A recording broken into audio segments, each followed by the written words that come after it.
तो अभी हम लोग समझते हैं स्टेट सेंटर का रिलेशनशिप।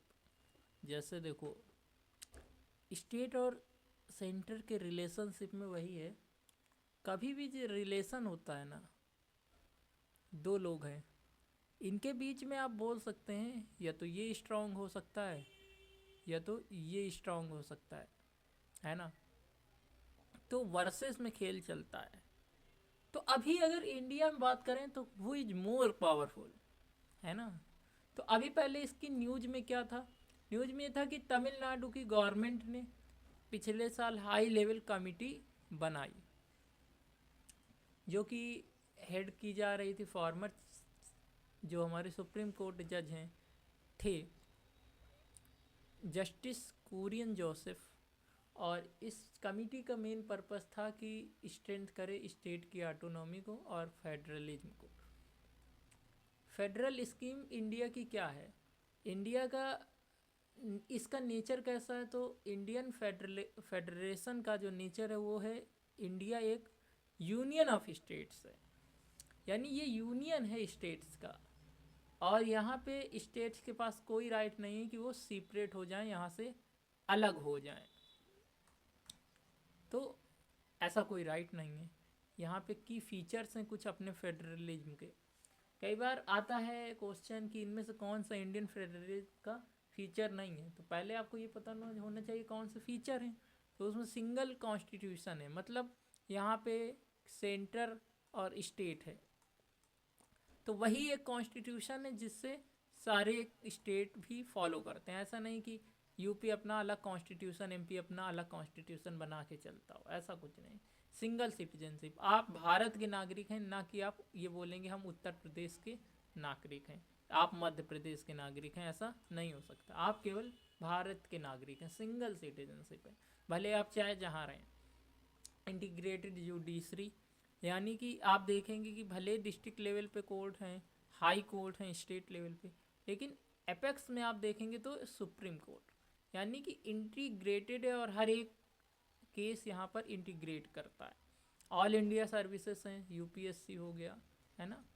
तो ये सर्विसेज क्या है, ऑल इंडियन सर्विसेज हैं।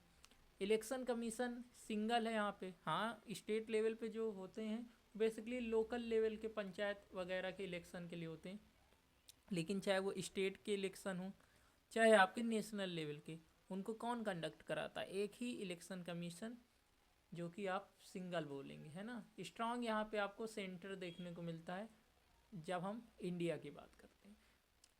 इंडिया इस वजह से एक क्वासी फेडरल कहा जाता है, क्योंकि फेडरल जो फीचर होते हैं वो पूरी तरीके से अमेरिका में पाए जाते हैं, लेकिन इंडिया में यूनिटरी टिल्ट है, यानी कि जैसे सिंगल कॉन्स्टिट्यूशन, सिंगल सिटीजनशिप, ये सब एक यूनिटरी फीचर होते हैं और इंडिया में ये पाए जाते हैं, इस वजह से इसको क्वासी फेडरल बोला जाता है। अब डिवीजन ऑफ लेजिस्लेटिव पावर्स की अगर बात करें, यानी कि जो लेजिस्लेचर पावर्स हैं, एक्ट बनाने की जो पावर्स हैं, वो आर्टिकल 246, 2 4 6, आपको याद रखना है 2 4 कितना होता है, 6, मतलब कि लॉ बना के आप किसी भी चीज़ को 4 2 6 जोड़ सकते हैं, है ना। तो ये ट्रिक है थोड़ी सी, 2 4 6, जो कि आपकी डिवीजन ऑफ लेजिस्लेटिव पावर बात करता है। ये 7th शेड्यूल की बात करेगा, जिसमें 3 लिस्ट हैं, यूनियन लिस्ट, स्टेट लिस्ट और कंकरेंट लिस्ट। यूनियन लिस्ट में कौन लॉ बनाता है, पार्लियामेंट। स्टेट लिस्ट में स्टेट लेजिस्लेचर, और कंकरेंट में बहुत बनाती हैं। लेकिन अगर मान लो कोई ऐसा लॉ है जो स्टेट ने भी उस चीज़ पे बना दिया है कंकरेंट में, और सेंटर ने भी बना दिया, और ये कॉन्फ्लिक्ट खा रहे हैं, तो सेंटर वाले की वैल्यू ज़्यादा होगी, ठीक है।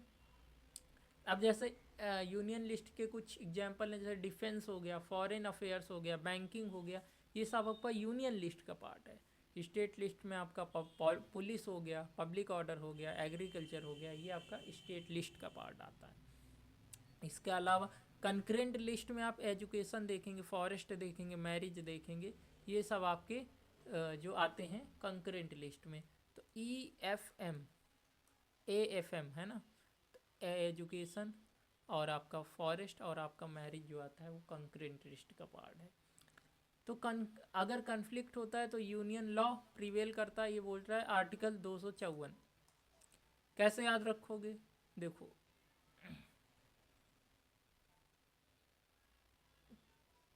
5 4 9 2 11, 9 2 11 कर दो किसको? स्टेट लॉ को। अगर कॉन्फ्लिक्ट आता है 254 ये बोलता है कि कॉन्फ्लिक्ट में स्टेट का लॉ नहीं माना जाएगा, यूनियन का लॉ रहेगा। ठीक है, इतनी चीज़। अब इम्पॉर्टेंट जो प्रोविज़न है वो देख लेते हैं। हमने देखा 2 4 6 डिस्ट्रीब्यूशन बताता है सेंटर और स्टेट की पावर का। इसके बाद आर्टिकल 248 रेजिड्यूरी पावर की बात करता है, जो कि बची कुची मान लो कोई नई टेक्नोलॉजी आ जाती है, कोई नया ऐसा चीज़ आ जाता है जिसके बारे में कॉन्स्टिट्यूशन के समय जानकारी नहीं थी जब बन रहा था कॉन्स्टिट्यूशन, और उसके बारे में कुछ चर्चा नहीं है, तो उसको बोलते हैं रेजिड्यूरी पावर, और ये पार्लियामेंट ही इस पे लॉ बनाएगी। तो ये है 248 में। ठीक है, ठीक है, इतनी चीज़। 249 बोलता है parliament can legislate on state list in national interest, Rajya Sabha resolution pass करके। तो आर्टिकल अगर आप देखेंगे तो 246 डिवीज़न करता है, 248 रेजिड्यूरी पावर बताता है, 249 बताता है कि नेशनल इंटरेस्ट में अगर कोई चीज़ है तो स्टेट लिस्ट में भी पार्लियामेंट राज्यसभा से रेजोल्यूशन पास करके क्या बना सकती है? एक्ट बना सकती है। इसके बाद आर्टिकल 250 250 बताता है इमरजेंसी के समय parliament can legislate on state list. तो आर्टिकल 250 बताता है कि पार्लियामेंट अगर इमरजेंसी है तो उस टाइम पे स्टेट लिस्ट में कानून बना सकती है। फिर 252 इम्पॉर्टेंट है, उसमें इफ़ टू और more state request parliament make law for them. 252 बोलता है अगर देखो दो है ना, दो स्टेट मिल के बताएं कि पार्लियामेंट को हमारे लिए लॉ बना दो, तो भी बना सकते हैं कि हमारी लिस्ट के लिए। तो अच्छा, ये जो लॉ बनेगा तो केवल उन्हीं दोनों पे लागू होगा, है ना। आर्टिकल 253 बोलता है कि parliament can make law to implement international treaties. मान लो कि कोई ट्रीटी करके आई गई है ना, ट्रीटी हुई है, तो उस पर अगर लॉ बनाना है और उस पर हमें स्टेट लिस्ट में लॉ बनाना है ना, तो इस पे भी पार्लियामेंट क्या बना सकती है? लॉ बना सकती है आर्टिकल 253 के तहत। और आर्टिकल 254 अभी हमने देखा था कि यूनियन लॉ प्रिवेल करेगा अगर स्टेट लॉ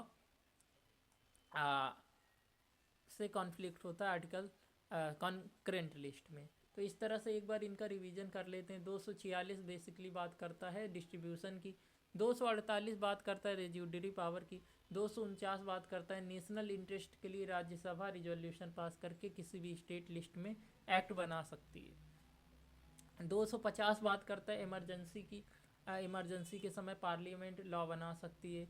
252 दो हमने याद किया था कि अगर दो स्टेट बोलेंगे तो लॉ बनाया जा सकता है उनके मैटर पे। 253 ये बात करता है इंटरनेशनल ट्रीटीज के लिए। तीन लास्ट में आ रहा है और ट्रीटीज में भी टी से शुरू होता है, थोड़ा सा कनेक्ट कर लीजिएगा। 254 बताता है कि अगर कॉन्फ्लिक्ट हो गया है ना, तो हमने बताया था 5 4 9 2 11 कर दो, 9 2 11 स्टेट को करो हटो और कंकरेंट लिस्ट में। तो इस तरीके से हमने ये चीज़ें देखी।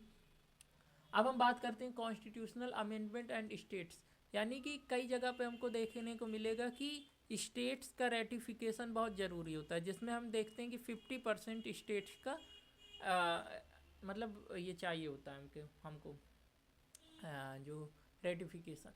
तो if amendment affects federal structure, तब जब हमारा अमेंडमेंट फेडरल स्ट्रक्चर को वो कर रहा होगा, तो must be ratified by at least 1/2 of state legislature.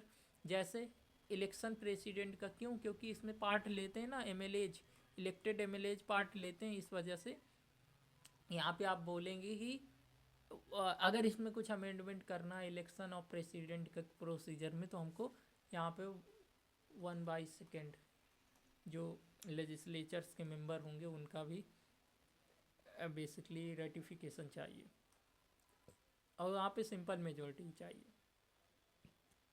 Distribution of powers, अगर इसमें कुछ बदल करना है तो भी supreme court and high court jurisdiction, supreme court और हाई कोर्ट के अगर कुछ ज्यूरिसडिक्शन में फेरबदल करना है वो भी, क्योंकि फेडरल फीचर को मतलब चेंज कर रहा है, इस वजह से हमको यहाँ पे देखना पड़ेगा।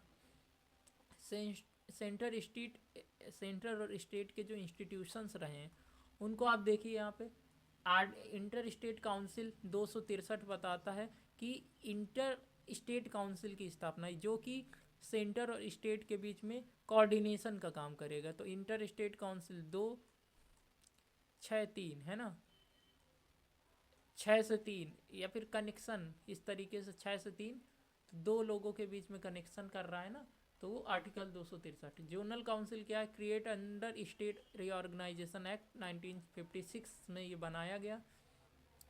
ये स्टेट्स के एमंग का जो कॉपरेशन के लिए। देखो जो आपका इंटर स्टेट काउंसिल है वो क्या है? सेंटर और स्टेट्स के बीच में बताता है कोऑर्डिनेशन, तो वो 263 है ना। लेकिन जोनल काउंसिल किसके अंडर बनाई गई? जोनल काउंसिल बनाई गई रीऑर्गेनाइजेशन एक्ट 1956 के अंदर, और वो बेसिकली बताता है कि स्टेट अपने में कैसे कोऑपरेशन रखेंगे। ठीक है, तो 1956 नीति आयोग कोऑपरेटिव फेडरलिज्म को प्रमोट करता है कि सब एक मिलजुल के रहें, और इसको नीति आयोग ही प्रमोट करता है। जीएसटी काउंसिल है 279, मतलब ये बोल रहा है खुद 7 है ना, 2 7 और A1 7 हमें चाहिए, तो जीएसटी काउंसिल है ना, तो 9 क्या है? 9 से नौटंकी ना करो, है ना, नौटंकी ना करो। 7 2 7 9 जीएसटी है ना, जीएसटी देने में नौटंकी ना करो। 2 7 है ना, 7 2 joint body of centre and state, यहाँ पे आप देखेंगे तो 279A में आपको देखने को मिलेगा। ज्वाइंट बॉडी है, decide GST rates and policies, और यही डिसाइड करता है। 73rd एंड 74th अमेंडमेंट ने लोकल गवर्नमेंट को ऐड किया, और थर्ड टायर गवर्नमेंट को भी यहाँ पे लाए, है ना। 73वां और 74वां संविधान संशोधन आपको देखने को मिलता है।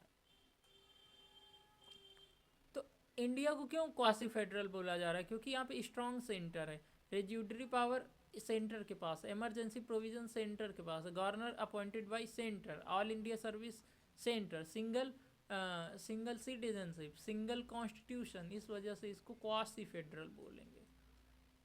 नेक्स्ट चीज आप लीजिए question, residuary powers in India are vested in state, नहीं, पार्लियामेंट हाँ, प्रेसिडेंट गलत, सुप्रीम कोर्ट, तो ऑप्शन भी एकदम सही हो जाता है।